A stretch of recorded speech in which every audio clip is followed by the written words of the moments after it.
ನಿಮ್ಮಂತ ಶ್ರೀಮಂತರೆಲ್ಲನೂ ಇಷ್ಟು ಸಿಂಪಲ್ ಆಗಿ ನಾವ ಮದುವೆ ಮಾಡ್ಕೊಳಕ್ಕೆ ಅಂತ ಶುರು ಮಾಡ್ಕೊಂಡ್ಬಿಟ್ರೆ ದೇಶದಾಗ ಎಷ್ಟೋ ಸುಮ್ಮನೆ ವೇಸ್ಟ್ ಆಗಿ ಹೋಗ್ತಾ ಇತ್ತಲ್ಲ ದುಡ್ಡೆಲ್ಲನೂ ಖಂಡಿತ ಉಳಿತಾಯ ಆಗ್ತೈತೆ ಹೇಳ್ಬೇಕು ಅಂತ ಹೇಳಿದ್ರೆ. ನಿಜವಾಗೂ ನೀವಿಷ್ಟು ಸಿಂಪಲ್ ಆಗಿ ಮದುವೆ ಮಾಡ್ಕೊಂಡ್ರೆ ನೋಡಿ 4 ಜನಕ್ಕೆ ಸ್ಫೂರ್ತಿಯಾಗಿ ಹೋಗ್ಬಿಟ್ರಿ ನೀವಂತೂ. ಹ್ಮ್. ಎಲ್ಲ ಒಳ್ಳೇದಾಗ್ಲಿ ಕಣಮ್ಮ. ಅದು ಈ ದೇವಸ್ಥಾನದಲ್ಲಿ ಬಂದ್ಬಿಟ್ಟು ಸಿಂಪಲ್ ಆಗಿ ಇಷ್ಟೇ ಜನನೇ ಮದುವೆ ಮಾಡ್ಕೊತಾ ಇದ್ದೀರಲ್ಲ, ಅದಕ್ಕೆ ನಿಜವಾಗೂ ನಾನಂತೂ ಬಹಳ ಖುಷಿ ಪಡ್ತೀನಿ. ಇವತ್ತು ಶಿವರಾತ್ರಿ ಹಬ್ಬ. ಆ ಆ ಶಿವ ಇವ್ರಿಬ್ರಿಗೂ ಒಳ್ಳೇದ್ ಮಾಡ್ಲಿ, 100 ಕಾಲ ಸುಖವಾಗಿ ಬಾಳ್ಲಿ ಅಂತ ಆ ದೇವ್ರ ಹತ್ರ ನಾನು ಕೇಳ್ಕೊತೀನಿ. ಎಲ್ಲ ಒಳ್ಳೇದಾಗ್ಲಿ ಕಣಮ್ಮ. ಪುರೋಹಿತ್ರೆ, ನಾವು ಕರೆದಿದ ತಕ್ಷಣ ಅರ್ಜೆಂಟಾಗಿ ಕರೆದಿದ ತಕ್ಷಣ ಬಂದ್ಬಿಟ್ಟು ಇಷ್ಟೆಲ್ಲನೂ ನೆರವೇರಿಸ್ಕೊಟ್ಟು ಹೋದ್ರಲ್ಲ ಮದ್ವೆನ, ಸಾಕಷ್ಟೇನೆ. ನಾವು ಅಷ್ಟೇ ಸಿಂಪಲ್ ಆಗಿ ಮದುವೆ ಮಾಡ್ಕೋಬೇಕು ಅಂತಾನೆ ಅನ್ಕೊಂಡ್ಬಿಟ್ಟಿದ್ವಿ ನಾವಂತೂ. ದೇವಸ್ಥಾನ ಸುತ್ತಮುತ್ತ ಹುಡುಕ್ತಾ ಇದ್ವಿ, ಆ ದೇವಸ್ಥಾನ ಸದ್ಯ ಕಂಡಿರ್ಲಿಲ್ಲ, ಇಲ್ಲೇನೆ ಕಂಡಿದ್ದು. ಅದಕ್ಕೆ ನಿಮ್ಮನ್ನ ಒಂದು ಮಾತು ಕೇಳಿದ ತಕ್ಷಣನೇ ನೀವಂತೂ ಒಪ್ಪಿಗೆ ಸೂಚಿಸ್ಬಿಟ್ರಲ್ಲ, ಸರಿ ಆಯ್ತು ಅಂತ ಹೇಳ್ಬಿಟ್ಟು ಅದಕ್ಕೆ ನಾನು ಭಾಳ ಖುಷಿ ಪಡ್ತೀನಿ ನಾನಂತೂ. ಅದು ಇವತ್ತು ಮನೆ ತುಂಬಿಸ್ಕೋಬೋದಾ ಪುರೋಹಿತ್ರೆ? ಇವತ್ತು ನಮ್ಮ ಮನೆ ತುಂಬಿಸ್ಕೊಳ್ಳೋಣ ಅಂತಂದ್ರೆ ನಮ್ಗೆ ಸ್ವಲ್ಪ ಪ್ರಾಬ್ಲಮ್ ಆಗ್ಬಿಟ್ಟೈತೆ. ಈಗ ನನ್ನ ಮಾಮೂಲಿ ಇರೋ ಮನೆಗೇನೆ ಆರತಿ ಬೆಳಗ್ಬಿಟ್ಟು ಮನೆ ಒಳಗಡೆ ಬಿಟ್ಕೋಬೋದಾ? ಕಣಮ್ಮ, ಅದ್ರಾಗ ಏನ್ ತೊಂದರೆ ಇಲ್ಲ. ಆರತಿ ಬೆಳಗ್ಬಿಟ್ಟು ಮನೆ ಒಳಗಡೆ ಬಿಟ್ಕೊಳ್ಳಿ. ಆಮೇಲೆ ಉಳ್ದಿರೋದು ಬೇಕಾದ್ರೆ ನೀವು ಆಮೇಲೆ ಏನ್ ಬೇಕೋ ಅದ್ ಮಾಡ್ಕೊಂಡ್ರೆ ಆಯ್ತು, ಏನು ತೊಂದರೆ ಇಲ್ಲ. ಸರಿನಾ? ಸರಿ ಪುರೋಹಿತ್ರೆ, ಆಯ್ತು. ಬಹಳ ಉಪಕಾರ ಆಯ್ತು ನಿಮ್ಮಿಂದ. ನಿಮಗೆ ನಾನು ಎಲ್ಲಾನು ದಕ್ಷಿಣೆ ಎಲ್ಲಾನು ಕೊಟ್ಬಿಟ್ಟಿದ್ದೀನಿ, ದೇವಸ್ಥಾನದೊಳಗಡೆನೆ ಇಟ್ಟಿದ್ದೀನಿ. ಹಾ, ಪರವಾಗಿಲ್ಲ ಪರವಾಗಿಲ್ಲ ಕಣಮ್ಮ, ಪರವಾಗಿಲ್ಲ. ಓಂ ಮಂಗಳಾಯ ನಮಃ, ಬುಧಾಯ ನಮಃ, ಗುರುವಾಯ ನಮಃ, ಶುಕ್ರಾಯ ನಮಃ, ಶನಿಯಾಯ ನಮಃ, ಓಂ ಕೇತುವೇ ನಮಃ. ಓಂ. ಏನಪ್ಪಾ, ಫೋಟೋ ಎಲ್ಲಾನು ಸಂದಾಗ್ ತೆಗ್ದೆ ತಾನೆ? ಎಲ್ಲ ಚೆನ್ನಾಗಿ ಬಂದವ್ ತಾನೆ? ಮೇಡಮ್, ಫೋಟೋ ವಿಡಿಯೋ ಎಲ್ಲನೂ ತೆಗ್ದಿದ್ದೀನಿ. ಹಬ್ಬ, ನೀವು ಮನೆಗೆ ಹೊರಟಾಗಿಂದ ಇಲ್ಲಿಗೆ ಬರೋ ತನಕನೂ ಪ್ರತಿಯೊಂದು ಮಿಸ್ ಮಾಡಿದಂಗೆ ತೆಗ್ದಿದ್ದೀನಿ.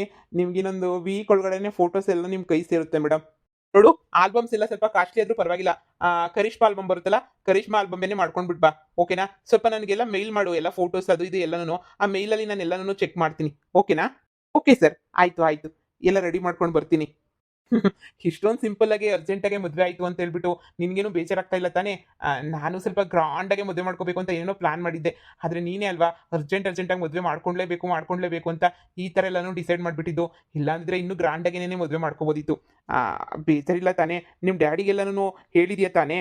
ಅಯ್ಯೋ ರಾಹುಲ್, ನೀನ್ ಯಾಕೆ ತಲೆ ಕೆಡಿಸ್ಕೊತ್ಯಾ? ನಾನು ಡ್ಯಾಡಿಗೆಲ್ಲ ಹೇಳಿದ್ದೀನಿ, ಮದುವೆ ಫೋಟೋಸ್ ಎಲ್ಲ ಸೆಂಡ್ ಮಾಡಿಬಿಟ್ರೆ ಮುಗ್ದೇ ಹೋಯ್ತು, ಏನು ಪ್ರಾಬ್ಲಮ್ ಇಲ್ಲ, ಓಕೆನಾ? ನೋಡಿ ಬನ್ನಿ ಅತ್ತೆ, ಮೊದಲನೇ ಸಲ ನಾವು ನಿಮ್ಮ ಮನೆಗೆ ಹೋಗ್ಬಿಟ್ಟು ಮನೆ ತುಂಬಿಸ್ಕೊಳ್ಳೋ ಶಾಸ್ತ್ರನ ಮಾಡಬೇಕು ಅಂತ ಅನ್ಕೊಂಡಿದ್ದೀನಿ ಅತ್ತೆ. ಪ್ಲೀಸ್ ಅತ್ತೆ, ವಿಲೇಜಲ್ಲಿ ಒಂದು ಮನೆ ಇದೆ ಅಂತ ಹೇಳಿದ್ರಲ್ಲ, ವಿಲೇಜಲ್ಲಿರೋ ಮನೆಗೆ ಕರ್ಕೊಂಡೋಗಿ. ಹೀಗಿರೋ ಮನೆ ಸ್ವಲ್ಪ ಪ್ರಾಬ್ಲಮ್ ಆಗಿದೆ ಅಂತ ಗೊತ್ತು ನನಗೂ. ಅದೇನೋ ಕೋರ್ಟ್ ಅದು ಇದು ಅಂತ ಹೇಳಿದ್ರಲ್ಲ, ಇಟ್ಸ್ ಓಕೆ. ಊರಲ್ಲಿರೋ ಮನೆಗೇನೆ ಕರ್ಕೊಂಡೋಗಿ ನನ್ನ. ಅಯ್ಯೋ, ಊರಲ್ಲಿರೋ ಮನೆ ಅಂದ್ರೆ ಅಲ್ಲಿ ಸ್ವಲ್ಪ ನಾವೆಲ್ಲ ಜಾಯಿಂಟ್ ಅಲ್ಲಿ ಇದೀವಿ. ಅಲ್ಲ, ಅದು ಜೊತೆಲಿರೋದಕ್ಕೆ ಸ್ವಲ್ಪ ಪ್ರಾಬ್ಲಮ್, ಹಂಗೋ ಹಿಂಗೋ ಸ್ವಲ್ಪ ಪ್ರಾಬ್ಲಮ್ ಅಷ್ಟೇನೆ. ಅಷ್ಟು ಬಿಟ್ರೆ ಈಗ ಊರಿಗೆ ಹೋಗೋಂಥ ಅವಶ್ಯಕತೆ ಏನಿರಲ್ಲ. ಅಲ್ಲಿ ಸುಮ್ಮನೆನೇ ಗೊತ್ತಲ್ಲ, ನನ್ನ ಹೆಂಡತಿ ಜೊತೆ ಡೈವರ್ಸ್ ಆಗೈತೆ, ಆದ್ರೂ ಸ್ವಲ್ಪ ಪ್ರಾಬ್ಲಮ್ ಆದರೆ ಚೆನ್ನಾಗಿರಲ್ಲ ಅಲ್ವಾ? ಅದಕ್ಕೇನೆ ನಾನು ಬೇಡ, ನಿಮ್ಮ ಮನೆಗೆ ಹೋಗೋಣ ಇವಾಗ ಸದ್ಯಕ್ಕೆ, ಆಮೇಲೆ ಬೇಕಾದ್ರೆ ನೋಡ್ಕೊಳ್ಳೋಣ. ನೆಕ್ಸ್ಟು ನಮ್ಮ ಊರಿಗೆ ಕರ್ಕೊಂಡು ಹೋಗೋದಾ ಏನೋ ಒಂದು ಪ್ಲಾನ್ ಮಾಡ್ತೀನಿ. ಈಗ ಸದ್ಯಕ್ಕೆ ಬೇಡ ಅಲ್ವಾ?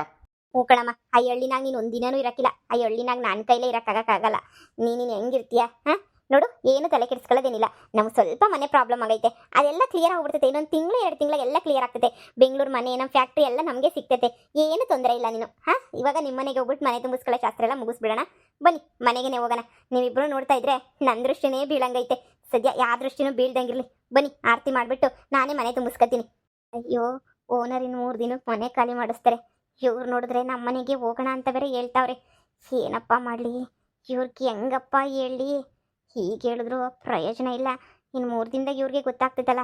ಇಲ್ಲ, ಇನ್ನೊಂದು ವಾರ 10 ದಿನ ಎಕ್ಸ್ಟ್ರಾ ದುಡ್ಡು ಕೊಟ್ಟು ಮೇಂಟೈನ್ ಮಾಡ್ಬೇಕಷ್ಟೇನೆ. ಹಲೋ, ಏನು ಯೋಚನೆ ಮಾಡ್ತಾ ಇದೀಯಾ? ಬಾ ಹೋಗೋಣ. ಏನಿಲ್ಲ, ಬನ್ನಿ ಹೋಗೋಣ. ಮಗನೆ, ಮನೆಗೆ ಒಬ್ಬಟ್ಟು ಎಲ್ಲನೂ ಮಾಡಿದ್ದೀನಿ. ಯಾರಿಗೂ ನಾನು ಊಟಕ್ಕಾಗಲಿಲ್ಲ ಅಂತ ನೀವು ಬೇಜಾರೇ ಮಾಡ್ಕೊಳಕ್ಕೆ ಹೋಗ್ಬೇಡಿ, ಸರಿನಾ? ಎಲ್ಲ ಊಟೋಪಚಾರ ಎಲ್ಲನೂ ಚೆನ್ನಾಗಿ ನಡೀತೈತೆ ಇವಾಗಂತೂ. ನೋಡಿ, ನೀವಿಬ್ಬರು ಸುಸ್ತಾಗಿದ್ದೀರಾ ಅಂತ ಅನ್ನಿಸ್ತದೆ. ಹೋಗಿ ರೂಮಾಗ ಸ್ವಲ್ಪ ಹೊತ್ತು ರೆಸ್ಟ್ ಮಾಡಿ. ಅಷ್ಟೊಳಗಡೆ ಅಡುಗೆ ಎಲ್ಲ ಮಾಡ್ಬಿಟ್ಟು ಕರಿತೀನಿ. ನೀವೆಲ್ಲ ಡ್ರೆಸ್ ಚೇಂಜ್ ಮಾಡ್ಕೊಳ್ಳಿ. ಈ ಡ್ರೆಸ್ಸಲ್ಲಿ ನೀವಿರಲ್ಲ ಜಾಸ್ತಿ ಹೊತ್ತು ಅಂತ ನಂಗೆ ಚೆನ್ನಾಗಿ ಗೊತ್ತು. ಡ್ರೆಸ್ ಎಲ್ಲ ಚೇಂಜ್ ಮಾಡ್ಕೊಂಡ್ಬಿಟ್ಟು ಬನ್ನಿ. ಊಟ ಎಲ್ಲ ಮಾಡ್ಕೊಂಡು ಆಮೇಲೆ ಬೇಕಾದ್ರೆ ಸ್ವಲ್ಪ ಹೊತ್ತು ಹೊರಗಡೆ ಓಡಾಡ್ಕೊಂಡ್ಬಿಟ್ಟು ಬರೀವ್ರಂತೆ. ಹೇಳದೆ ಮರ್ತೆ, ಏನಮ್ಮ, ನಿಮ್ಮ ಅಪ್ಪಂಗೆ ಒಂದ್ಸಲ ಫೋನ್ ಮಾಡ್ಬಿಟ್ಟು ಈ ಥರ ಮದುವೆ ವಿಚಾರ ಎಲ್ಲ ಹೇಳಿದ್ದೀನಿ ಅಂದಲ್ಲ, ಇನ್ನೊಂದ್ಸಲ ಮಾತಾಡು, ವಿಡಿಯೋ ಕಾಲ್ ಮಾಡಿಕೊಡು. ನಾನೇ ಒಂದ್ಸಲ ಮಾತಾಡ್ತೀನಿ ಅವ್ರ ಹತ್ರ, ಸರಿನಾ? ಸರಿ ಅತ್ತೆ, ಆಯಿತು, ಖಂಡಿತ ಮಾಡ್ಕೊಡ್ತೀನಿ. ಇವಾಗ ಅಲ್ಲಿ ನೈಟ್ ಆಗಿರುತ್ತೆ ಅಲ್ವಾ, ಅಲ್ಲಿ ಮಾರ್ನಿಂಗ್ ಆಗಿದ ತಕ್ಷಣನೇ ಫೋನ್ ಮಾಡ್ಕೊಡ್ತೀನಿ, ಮಾತಾಡೋಣ ಎಲ್ರೂ. ಸರಿ ಕಣಮ್ಮ. ಮಗನೇ, ಬಟ್ಟೆ ಚೇಂಜ್ ಮಾಡ್ಕೊಂಡ್ಬಿಟ್ಟು ಪಾಪ. ಸರಿ ಅಮ್ಮ. ಹಬ್ಬ, ಯಾವ ಅಡೆ ತಡೆ ಏನೂ ಆಗದಿದ್ದಂಗೆ ಮದುವೆ ಆಯಿತು. ಯಾವಾಗ ಶಾರದಿ ಮಗಳನ್ನ ಇಬ್ಬರನ್ನೂ ಮನೆ ಬಿಟ್ಬಿಟ್ಟು ಕಳಿಸ್ಬಿಟ್ನೋ ಅವತ್ತಿಂದನೇ ನಮಗೆ ಗುರುಬಲ ಶುರುವಾಯಿತು. ಇನ್ನು ಯಾವತ್ತಿದ್ರೂ ನಮಗೆ ಗುರುಬಲ ಕಡಿಮೆನೇ ಆಗಲ್ಲ, ಇನ್ನೂ ಜಾಸ್ತಿ ಬೇಕಾದರೆ ಆಗ್ತೈತೆ. ಕಡಿಮೆ ಆಗಂತ ಸೀನೇ ಇಲ್ಲ ಸದ್ಯ. ಬಿಡು, ಹೆಂಗೋ ಹೊಸ್ದಾಗಿ ಮದುವೆ ಮಾಡ್ಕೊಂಡ್ರೆ ಇವರಿಬ್ರು ಚೆನ್ನಾಗಿದ್ಬಿಟ್ರೆ ಅಷ್ಟೇ ಸಾಕು. Thank you baby, thank you so much. ಇಷ್ಟೊಂದೆಲ್ಲ ನನಗೆ ಮನೆ ಹತ್ರ ಡೆಕೋರೇಷನ್ ಮಾಡಿಸಿ ಇಷ್ಟೆಲ್ಲನೂ ನನಗೆ ಸರ್ಪ್ರೈಸ್ ಕೊಟ್ಟಿದ್ದಕ್ಕೆ ತುಂಬ ತುಂಬ ತುಂಬ ತುಂಬ ತುಂಬ ಥ್ಯಾಂಕ್ ಯು ಸೋ ಮಚ್. ನಿನ್ಗಂತೂ ಎಷ್ಟು ಥ್ಯಾಂಕ್ಸ್ ಹೇಳಿದ್ರು ತುಂಬ ಕಡಿಮೆನೆ. ಹಬ್ಬ, ಮದುವೆ ಸಿಂಪಲಾಗಿ ಮಾಡ್ಕೊಂಡ್ರು ಮನೆಗಂತೂ ಲೈಟ್ ಅರೇಂಜ್ಮೆಂಟ್ ತುಂಬಾನೇ ಚೆನ್ನಾಗಿ ಮಾಡಿಸ್ಬಿಟ್ಟಿದ್ಯಾ. ಹಾ, ಮದುವೆ ಅಂತೂ ಸಿಂಪಲ್ ಆಗದೆ. ನಮ್ಮ ಹುಡುಗಿ ಖುಷಿಯಾಗಿರ್ಬೇಕು ಅನ್ನೋದೇನೆ ನನ್ನ ಆಸೆ ಆಗಿತ್ತು. ಅದಕ್ಕೇನೆ ನಾನು ಇದೆಲ್ಲ ಡೆಕೋರೇಷನ್ ಮಾಡಿಸ್ದೆ. ನೈಟು ನಿಂಗೆ ಸರ್ಪ್ರೈಸ್ ಕೊಡೋಣ ಅಂತಲೇ ನಾನು ಸುಮ್ಮನೆ ಇದ್ದೆ. ನೈಟ್ ಆಯ್ತಲ್ವಾ, ಲೈಟ್ಸ್ ಎಲ್ಲ ಆನ್ ಮಾಡ್ಬಿಟ್ಟು ನಿಂಗೆ ಸರ್ಪ್ರೈಸ್ ಕೊಟ್ಟೆ. ನಿಂಗೆ ತುಂಬ ಇಷ್ಟ ಆಯಿತು ಅಂತ ಅನ್ಕೋತೀನಿ. ಹಾ baby, I am so so so happy. ನಿಜ, ನಿನ್ನ ಮದುವೆ ಮಾಡ್ಕೊಂಡು ನಾನು ತುಂಬ ಖುಷಿಯಾಗಿದ್ದೀನಿ. ನಮ್ಮ ಡ್ಯಾಡಿ ಅಂತೂ ಇನ್ನೂ ಖುಷಿಯಾಗಿರ್ತಾರೆ. ನಮ್ಮ ಡ್ಯಾಡಿಗೆ ನಾನು ಫೋನ್ ಮಾಡಿಬಿಟ್ಟು ಎಲ್ಲ ವಿಚಾರನೂ ಹೇಳಿದ್ದೀನಿ ಅಂತ ಹೇಳಿದ್ನಲ್ಲ, ಅವರು ತುಂಬ ಖುಷಿಯಾಗೋಗ್ಬಿಟ್ರು. ನಾನು ನಿನಗೇನು ಸರ್ಪ್ರೈಸೇ ಕೊಡೋಕ್ಕಾಗಲಿಲ್ಲ. ಛೇ, ಆದಷ್ಟು ಬೇಗ ನಿಮ್ಮ ಪ್ರಾಬ್ಲಮ್ ಎಲ್ಲ ಸಾಲ್ವ್ ಆಗೋಗ್ಬಿಟ್ಟು ನಾವು ನಿಮ್ಮ ಮನೆಗೆ ಹೋಗ್ಬಿಟ್ಟು ಸೇರಬೇಕು. ಆದಷ್ಟು ಬೇಗ ಎಲ್ಲ ಒಳ್ಳೇದಾಗಲಿ ಅಂತ ದೇವ್ರ ಹತ್ರ ನಾನು ಕೇಳ್ಕೊತೀನಿ. ಖಂಡಿತ ಎಲ್ಲ ಒಳ್ಳೇದಾಗುತ್ತೆ. ಇವತ್ತು ಫಸ್ಟ್ ಡೇ ನಮ್ಮ ಮದುವೆ ಆಗಿ ಅದರಲ್ಲೂ ನಿನ್ನ ಜೊತೆ ನಾನು ಇರೋದಕ್ಕೆ ಭಾಳ ಅಂದರೆ ಭಾಳ ಖುಷಿ ಆಗುತ್ತೆ ನನಗಂತೂ. ಅದು ಮತ್ತು ಡಿನ್ನರ್ ನಾವು ಇಲ್ಲೇ ಹೊರ್ಗಡೆನೇ ಮಾಡೋಣ ಅಂತ ಅಂದ್ಕೊಂಡಿದ್ದೀವಿ. ಅಮ್ಮ ಹೊರ್ಗಡೆನೇ ಮಾಡೋಣ ಅಂತ ಹೇಳಿದ್ರು. ಅರೇಂಜ್ಮೆಂಟ್ ಮಾಡ್ತೀನಿ ಅಂತ ಹೇಳಿದ್ದಾರೆ. ಹಾ, ಖಂಡಿತ ಖಂಡಿತ. ನನಗೂ ಹೊರಗಡೆ ಊಟ ಮಾಡೋದು ಅಂದರೆ ನಂಗೆ ಬಹಳ ಇಷ್ಟ. ಅದರಲ್ಲೂ ಇಷ್ಟೊಂದು ಲೈಟ್ ಅರೇಂಜ್ಮೆಂಟ್ ಮಾಡಿಸಿದ್ಯಾ. ಇಲ್ಲಿ ಊಟ ಮಾಡ್ದಂಗೆ ಮತ್ತೆ ಎಲ್ಲಿ ಒಳಗಡೆ ಕುತ್ಕೊಂಡು ಊಟ ಮಾಡಿಬಿಟ್ಟು ಏನು ಮಾಡಬೇಕು, ಇಲ್ಲೇ ಒಳಗಡೆನೇ ಕುತ್ಕೊಂಡು ಊಟ ಮಾಡೋಣ. ಅದು ಆ್ಯಕ್ಚುಲಿ ನಂಗೊಂದು ಫೋನ್ ಕಾಲ್ ಇದೆ. ಅಂದರೆ ನಮ್ಮ ರಿಲೇಟಿವ್ಸ್ಗೆಲ್ಲ ಹೇಳ್ಬೇಕು. ಒಂದು ಸೆಕೆಂಡ್ ಅವ್ರಿಗೆ ಫೋನ್ ಮಾಡ್ಬಿಟ್ಟು ಬರ್ತೀನಿ. ಹಾಂ ಹಾಂ, ಮಾಡು ಮಾಡು.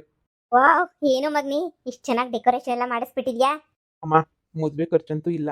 ಮನೆ ಅಂತೂ ನಮ್ದಲ್ಲ. ಈ ಲೈಟ್ಸ್ಗಂತೂ 5,000 ಖರ್ಚಾಗಲ್ಲ. ಸುಮ್ಮನೆ ಇಷ್ಟಾದರೂ ಮಾಡಿ ಸರ್ಪ್ರೈಸ್ ಕೊಡಲಿಲ್ಲ ಅಂದರೆ ಅವಳು ನಮ್ಮ ಮೇಲೆ ಡೌಟ್ ಪಡಲ್ವಾ? ಅದಕ್ಕೇನೆ ಹಂಗೋ ಹಿಂಗೋ ಮ್ಯಾನೇಜ್ ಮಾಡ್ತಾ ಇದ್ದೀನಿ. ನೀನು ಮ್ಯಾನೇಜ್ ಮಾಡು. ಊಟ ಎಲ್ಲ ರೆಡಿ ಮಾಡಿದ್ಯಾ ತಾನೇ? ಇನ್ನೇನು ಮಾಮೂಲಿ ಒಬ್ಬಟ್ಟು, ಚಿತ್ರಾನ್ನ, ಬೋಂಡ ಅದನ್ನೇ ಮಾಡಿದ್ದೀನಿ. ಇನ್ನೇನು ಮಾಡೋಕ್ಕಾಗ್ತೈತೆ ಹೇಳು. ನೋಡು, ಇರ ಬರೋ ದುಡ್ಡೆಲ್ಲ ಖರ್ಚಾಗ್ತೈತೆ. ಅಷ್ಟರೊಳಗಡೆ ನೀನು ಅವ್ರ ಕಂಪ್ನಿಗೆ ಹೋಗ್ಬಿಟ್ಟು ಸೇರ್ಕೊಂಡ್ಬಿಟ್ಟು ಆದಷ್ಟು ಬೇಗ ಎಲ್ಲ ಸೆಟ್ಲು ಮಾಡ್ಕೊಂಬಿಡು. ಇಲ್ಲಾಂದರೆ ನಾವು ತಿರ್ಬೋಕಿಗೆ ಆಗ್ಬಿಡ್ತೀವಿ. ಸರಿನಾ? ಸುಮ್ಮನೆ ಬೀದಿಗೆ ಬರೋದಕ್ಕಿಂತ ಅವಳು ಗೊತ್ತಾಗೋದಕ್ಕಿಂತ ಮುಂಚೆ ಹೆಂಗೋ ಸ್ವಲ್ಪ ಮ್ಯಾನೇಜ್ ಮಾಡು. ಹಲೋ ಸರ್, ಈ ಮನೆ ಬಾಡಿಗೆ 3 ಡೇಸು ಖಾಲಿ ಮಾಡ್ತೀನಿ ಅಂತ ಹೇಳಿದ್ನಲ್ಲ ಸರ್, ಇನ್ನೂ ಒಂದು ಎಕ್ಸ್ಟ್ರಾ ಒಂದು 10 ಡೇಸ್ ಇರ್ಬೋದಾ? ಆ್ಯಕ್ಚುಲಿ ಸರ್, ನನ್ನ ಮದುವೆ ಆಯಿತು. ಸೊ ಮನೆ ಖಾಲಿ ಮಾಡೋಕ್ಕೆ ಸ್ವಲ್ಪ ಪ್ರಾಬ್ಲಮ್ ಆಗುತ್ತೆ. ಅದಕ್ಕೆ ನಿಮಗೆ ನೀವಾಗಲೇ ಫೋನ್ ಮಾಡಿದ್ರಿ 2-3 ಸಲ. ಸೊ ನಾನು ಬ್ಯುಸಿ ಇದ್ದೆ, ಮದುವೆ ಬ್ಯುಸಿ ಇದ್ದೆ. ಅದಕ್ಕೆ ನಿಮಗೆ ಫೋನ್ ರೆಸ್ಪಾಂಡ್ ಮಾಡೋಕ್ಕಾಗಲಿಲ್ಲ ಸರ್. ಸಾರಿ ಸರ್, ಇನ್ನೊಂದು 10 ಡೇಸ್ ಟೈಮ್ ಕೊಡಿ ಸರ್. ಅಮೌಂಟ್ ಎಲ್ಲ ಫುಲ್ಲು ಕ್ಯಾಶ್ ಪೇ ಮಾಡ್ತೀನಿ ಸರ್ ನಾನೇನೆ. ಹಾಂ ಸರ್, ಈಗಲೇ ಬೇಕಾದ್ರೆ ಕ್ಯಾಶ್ ಕಳಿಸ್ಕೊಡ್ತೀನಿ ಸರ್, ಏನು ತೊಂದರೆ ಇಲ್ಲ. ಹಾಂ ಸರ್ ಪ್ಲೀಸ್ ಸರ್, ಇನ್ನೊಂದು 10 ಡೇಸ್ ಇರ್ತೀನಿ ಸರ್, ಇಲ್ಲ 10 to 15 ಡೇಸ್ ಸರ್ ಪ್ಲೀಸ್. ಹಾಂ ಸರ್, ಮದುವೆ ಆಗಿದೆ.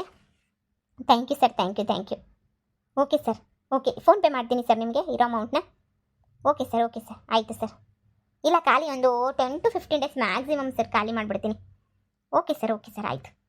Thank you so much sir. ಯಾರ ಹತ್ರ ಮಾತಾಡ್ತಾವಳು ಇಷ್ಟೊತ್ತಿಗೆ? ಫೋನಿಗೆ ಹೋಗ್ಬಿಟ್ಟು ಪಕ್ಕದಾಗೆ. ಯಾರೋ ಸಂಬಂಧಿಕರಂತೆ, ಮಾತಾಡಲಿ ಬಿಡು. ಅವರು ಹೊಸ್ದಾಗಿ ಮದುವೆ ಆಗೋಳಲ್ಲ, ಅದಕ್ಕೆ ಕೇಳ್ತಾ ಇರ್ತಾರೆ ಏನಾಯಿತು ಎತ್ತ ಅಂತ ಹೇಳ್ಬಿಟ್ಟು. ಅಮ್ಮ, ಸರಿಯಾಗಿ ಫೋಟೋ ಹಾಕ್ಬಿಟ್ಟು ಆ ಸರಿಯಾದ ಶಾರದಿಗೂ ಮಗಳಿಗೂ ಉರಿಸ್ಬೇಕು ಕಣಮ್ಮ. ಉರ್ಸನ, ಸಮಾಧಾನ. ಸಾರಿ, ನಮ್ಮ ರಿಲೇಟಿವ್ಸ್ ಎಲ್ಲ ಫೋನ್ ಮಾಡಿದ್ರು. ಸೊ ಮಾತಾಡ್ತಾ ಇದ್ದೆ. ಸಾರಿ, ಬೇಜಾರು ಬಾಯ್ತಾ ನಿಮಗೆ? ನೋ, ಆ ಥರ ಏನಿಲ್ಲ, ಬೇಜಾರಿಲ್ಲ. ನೀನು ಬೇಜಾರು ಮಾಡ್ಕೊಳ್ಳಿಲ್ಲ ಅಂದರೆ ಸಾಕು.